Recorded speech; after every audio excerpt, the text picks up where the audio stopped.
नमस्कार दोस्तों, 18 माह का एरियर को लेकर सरकार ने दिया लिखित जवाब। 8वें वेतन आयोग की बड़ी अपडेट। DA arrear alert.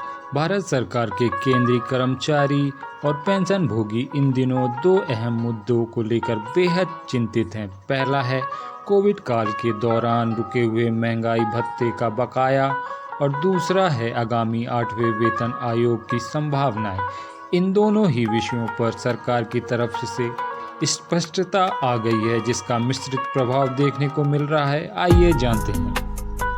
आइए समझते हैं महंगाई भत्ते की बुनियादी समझ। महंगाई भत्ता, जिसे अंग्रेजी में डियरनेस अलाउंस कहते हैं, सरकारी कर्मचारियों की आर्थिक सुरक्षा का एक अहम हिस्सा है। यह भत्ता बढ़ती महंगाई दर के अनुपात में कर्मचारियों को दिया जाता है ताकि उनकी खरीदारी की शक्ति बनी रहे। सरकार इसकी समीक्षा वर्ष में 2 बार करती है, जनवरी और जुलाई के महीने में। वर्तमान समय में 7वें वेतन आयोग के अंतर्गत केंद्रीय कर्मचारियों को 53% की दर से महंगाई भत्ता प्राप्त हो रहा है। यह राशि उनके मूल वेतन के अतिरिक्त मिलती है और उनकी आर्थिक स्थिति को मजबूत बनाने में महत्वपूर्ण भूमिका निभाती है। कोविड काल के दौरान रुका हुआ डीए एरियर। कोरोना महामारी के दौरान देश की आर्थिक स्थिति अत्यंत गंभीर हो गई थी। इस कठिन समय में सरकार को कई बड़े निर्णय लेने पड़े थे। जनवरी 2020 से लेकर जून 2021 तक कुल 18 महीने के दौरान महंगाई भत्ते की 3 किस्तों का भुगतान स्थगित कर दिया गया था। साथ ही पेंशन भोगियों के लिए डियरनेस रिलीफ भी रोक दिया गया था। हालांकि जुलाई 2021 से यह भुगतान पुनः शुरू हो गया था, लेकिन उन 18 महीनों का संचित बकाया राशि अभी तक लंबित है।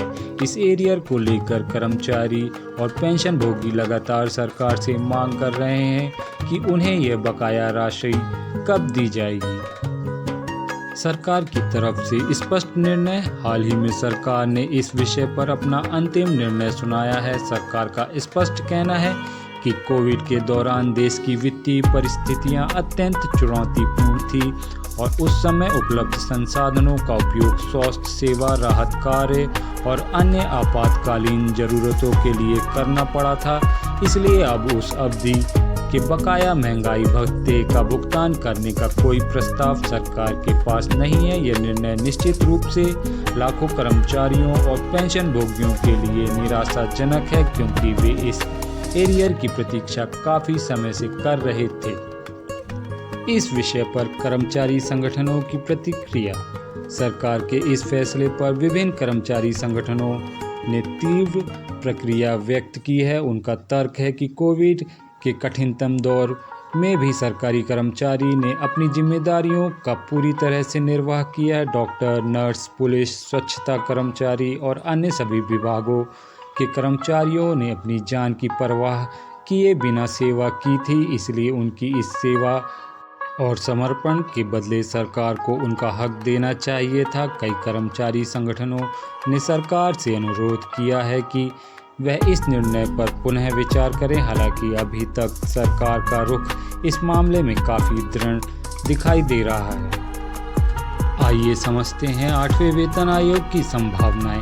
निराशा के बीच एक उम्मीद की किरण 8वें वेतन आयोग के रूप में दिखाई दे रही है। भारत सरकार की परंपरा के अनुसार हर 10 वर्षों में एक नया वेतन आयोग गठित किया जाता है। 7वें वेतन आयोग 2016 से लागू हुआ था, इसलिए 2026 में 8वें वेतन आयोग के लागू होने का प्रबल संभावना है। यह आयोग न केवल वेतन संरचना में बदलाव लाएगा, बल्कि विभिन्न भत्तों में भी वृद्धि की जा सकती है। इससे लगभग 50 लाख केंद्रीय कर्मचारी और 65 लाख पेंशन भोगी प्रत्यक्ष रूप से लाभान्वित होंगे। नए वेतन आयोग से बढ़ती महंगाई के अनुपात में वेतन और भत्तों में भी संशोधन की उम्मीद है। आइए समझते हैं भविष्य की संभावनाएं और अपेक्षाएं। आने वाले समय में कुछ महत्वपूर्ण घटनाक्रम देखने को मिल सकते हैं। जनवरी और जुलाई 2025 में महंगाई भत्ते की नई दरों की घोषणा हो सकती है। वर्तमान में 53% की दर से मिल रहा डीए बढ़कर 55 से 56% तक पहुंच सकता है। इसके अतिरिक्त 2026 से 8वें वेतन आयोग की सिफारिशें लागू होने की उम्मीद है, जो कर्मचारी और पेंशनभोगियों की आर्थिक स्थिति में व्यापक सुधार ला सकती है। नए वेतन आयोग में न केवल मूल वेतन में बढ़ोतरी होगी, बल्कि विभिन्न भत्तों की दरों में भी संशोधन हो सकता है। वर्तमान परिस्थिति का विश्लेषण करें तो यह स्पष्ट होता है कि सरकारी कर्मचारी और पेंशनभोगी एक मिश्रित स्थिति का सामना कर रहे हैं। एक तरफ 18 महीने के डीए एरियर की हानि निराशाजनक है, वहीं दूसरी ओर 8वें वेतन आयोग की संभावना उम्मीद जगा रही है। सरकार का तर्क है कि कोविड काल की आपातकालीन परिस्थितियों के लिए किए गए निर्णय परिहार्य हैं। हालांकि कर्मचारी संगठनों का मानना है कि उनकी सेवाओं का उचित सम्मान होना चाहिए। आगामी समय में 8वें वेतन आयोग से जो लाभ मिलने की उम्मीद है, वह इस नुकसान की कुछ हद तक भरपाई कर सकता है।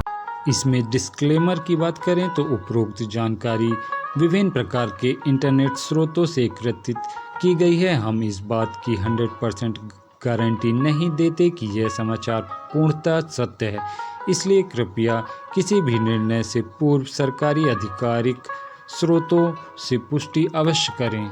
किसी भी वित्तीय या व्यक्तिगत निर्णय से पहले उचित सलाह लें और स्वयं की जांच परख के बाद ही निर्णय लें।